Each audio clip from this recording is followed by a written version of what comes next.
আজকের গল্প লোভী কাঠুরে। অনেক অনেক দিন আগেকার কথা। মাধবপুর নামে এক সুন্দর গ্রামে পরম নামে এক কাঠুরে থাকত। পরম প্রতিদিন বনে যেত এবং সেখান থেকে কাঠ কেটে এনে শহরে বিক্রি করত। কিন্তু লোভে পড়ে একদিন দেখতে দেখতে পরম গ্রামের পাশের জঙ্গলের সব গাছ কেটে ফেলে। তারপরে সে ভাবল, আমি এখানকার সব গাছ কেটে ফেলেছি এবং সেগুলো থেকে ভালো লাভ করেছি। শুনেছি বনের মাঝখানে অনেক বড় বড় গাছ আছে, এগুলো কেটে বিক্রি করে অনেক টাকা আয় হবে। তারপর সে কুড়াল নিয়ে গভীর জঙ্গলে চলে গেল। কিছুক্ষণ হাঁটার পর একদল গাছ দেখতে পেল সে। সেই দলের সমস্ত গাছ অনেক বড় বড় আর মোটা মোটা। এই তো এতদিন ধরে এই গাছগুলোই তো খুঁজছিলাম, এখন আমি খুব তাড়াতাড়ি ধনী হব।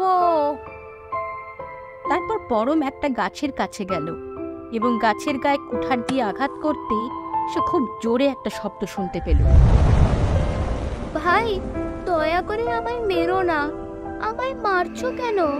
আমি তোমার কি ক্ষতি করেছি? আমাদেরও তো ব্যথা লাগে। আচমকা শব্দে সে ভয় পেয়ে গেল। পরম দেখল যে গাছটা মিটমিট করে তাকিয়ে আছে আর কথা বলছে। সে বলতে লাগলো, আরে বাহ, এই প্রথম দেখলাম একটা গাছের ব্যথা লাগে আর কথাও বলছে। আর এই গাছটা বিক্রি করে তো আমি অনেক টাকা পাবো। এবং সে আবার গাছটা কাটতে লাগলো। গাছটা বলল, হে বনদেব, আমায় রক্ষা করো, এই মানুষটা আমাকে মেরেই ফেলবে।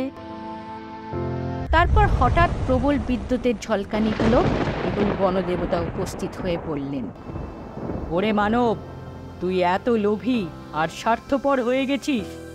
এভাবেই যদি গাছ কাটতে থাকিস তাহলে শ্বাস নেওয়ার জন্য বিশুদ্ধ বাতাস আর সুস্বাদু ফল কোথা থেকে পাবি? তুই কি বুঝতে পারিস যে এভাবেই তুই তোর পরের প্রজন্মের ক্ষতি করছিস? পৃথিবীতে গাছ না থাকলে মানুষ বাঁচবে কি করে? বনদেবতার কথা শুনে পরম তার ভুল বুঝতে পারে এবং হাত জোর করে প্রণাম করল। আমায় ক্ষমা করুন, আমি ভুল বুঝতে পেরেছি। কিন্তু আমি কি করব? কাঠ বিক্রি করাই তো আমার একমাত্র উপার্জন। আপনি বলুন, আমি গাছ না কাটলে টাকা কোথায় পাবো? না খেতে পেয়ে মরে যাব। তারপর বনদেবতা গাছের ফলগুলোকে টাকা বানিয়ে দিল। এত টাকা দেখে পরম খুশি হয়ে বলল, আপনাকে অনেক অনেক ধন্যবাদ ঈশ্বর। আজ থেকে আমি প্রকৃতির কোনো ক্ষতি করব না এবং এখন আমি আপনাকে কথা দিচ্ছি যে আমি এখনো পর্যন্ত যতগুলো গাছ কেটেছি তার চেয়ে বেশি গাছ লাগাবো। তারপর তার প্রতিশ্রুতি অনুসারে পরম অনেক গাছ লাগিয়ে তাদের যত্ন নিতে শুরু করল এবং শেষে বলল, বন্ধুরা, আমি বুঝতে পেরেছি গাছ না থাকলে আমাদের কি ক্ষতি হবে। আপনিও যদি এর থেকে কিছু শিক্ষা পেয়ে থাকেন তবে অবশ্যই জীবনে অন্তত একটা গাছ লাগান এবং তাকে আপনার পরিবারের সদস্যের মতো যত্ন নিন।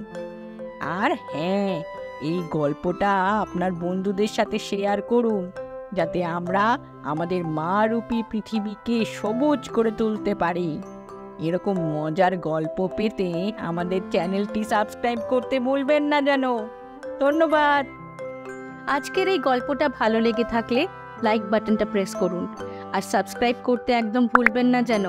তাহলেই আরও অনেক অনেক মজার গল্প নিয়ে আমরা আবার হাজির হব আপনাদের কাছে। ধন্যবাদ।